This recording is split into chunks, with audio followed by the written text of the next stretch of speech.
Ciao ragazzi e bentornati sul canale di Polini Motori. Io sono Jack The Ritzer e oggi parleremo delle valvole lamellari Polini.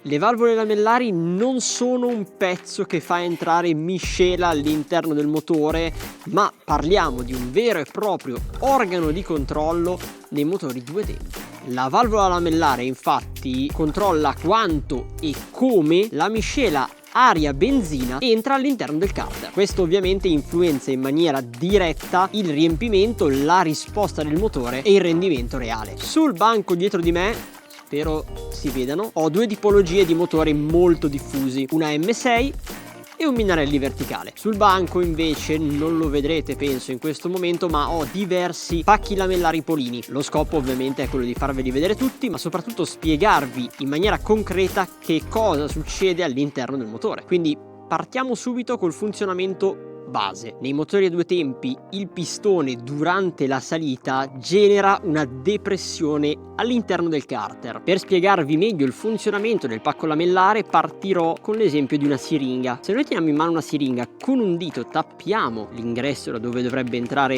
il liquido o l'aria e con l'altra mano tiriamo in maniera molto forte e dopodiché stappiamo il dito, l'aria entrerà con maggior pressione all'interno del corpo della siringa. Ecco ragazzi, la stessa cosa in maniera analoga funziona all'interno del nostro motore. Quando il pistone sale all'interno del cilindro si genera una depressione e la miscela aria-benzina viene aspirata passando proprio dal pacco lamellare. Quando il pistone scende invece la pressione all'interno del carter aumenta e di conseguenza le lamelle si chiudono, impedendo ovviamente alla miscela che è entrata di ritornare verso l'esterno, quindi verso il carburatore. Ma perché le lamelle si chiudono? Come fanno? Il pacco lamellare funziona in maniera molto simile ad una valvola unidirezionale. Infatti le lamelle possono aprirsi per fare entrare la miscela, ma quando ricevono una pressione in cambio, ok, quando quindi il pistone sta scendendo,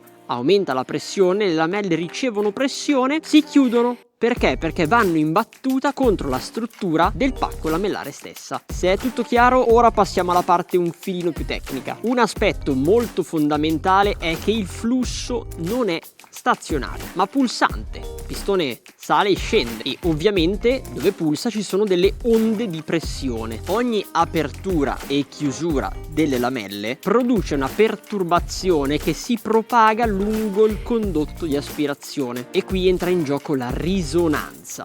Le lamelle hanno una loro frequenza naturale determinata da materiale, spessore e lunghezza. Per funzionare bene questa frequenza ovviamente deve essere compatibile con il regime del motore. Questo è il motivo per cui non sempre delle lamelle più sottili sono migliori. Delle lamelle più sottili si aprono più facilmente, migliorano la risposta del motore ai bassi regimi, ma agli alti regimi possono entrare appunto in risonanza, cioè oscillare in modo incontrollato. In questo caso la miscela entra in maniera disordinata, si creano reflussi e il rendimento volumetrico cala. Una lamella più spessa invece mantiene un flusso più stabile e ordinato anche se l'apertura è meno immediata. Bene, ora che sapete questi piccoli concetti possiamo passare al nostro pane. Polini propone due famiglie diverse di valvole lamellari. Da una parte abbiamo le valvole original, mentre dall'altra le valvole racing.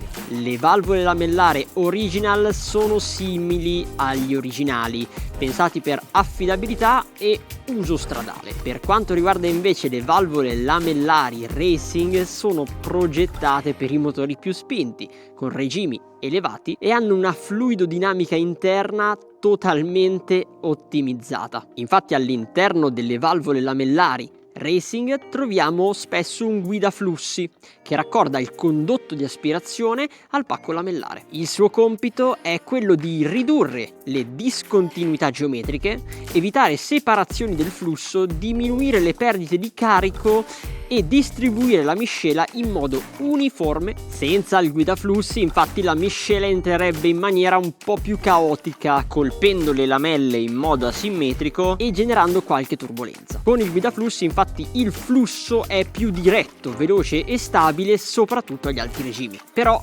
quando si monta un pacco lamellare racing non basta solo cambiare il pacco lamellare, bisogna anche mettere un condotto d'aspirazione dedicato. Infatti il diametro del condotto deve sempre corrispondere a quello dell'imbocco del carburatore, ma soprattutto il diametro del condotto d'aspirazione deve corrispondere a quello del guidaflussi.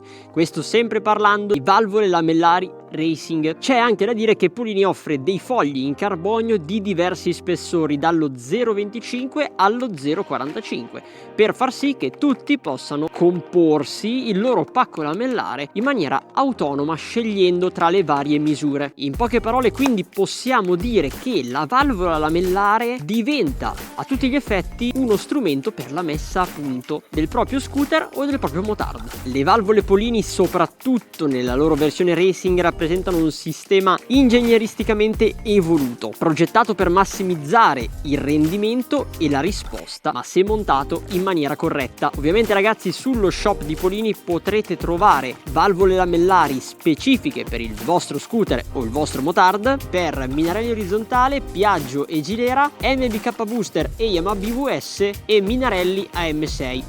Se invece volessimo andare più sulla parte racing, vi consiglio di andare a dare una sbirciata sempre sul sito per quanto riguarda il big valve, ossia l'aspirazione maggiorata. Prendo esempio per il booster, in cui in un pacco unico c'è il pacco lamellare maggiorato, il condotto d'aspirazione, il carburatore, tutto in un unico insieme. Quindi ragazzi, spero che questo video vi sia stato utile. Se è così, lasciateci un like e magari un commentino. Io vi aspetto qui per il prossimo video e ci vediamo presto. Ciao!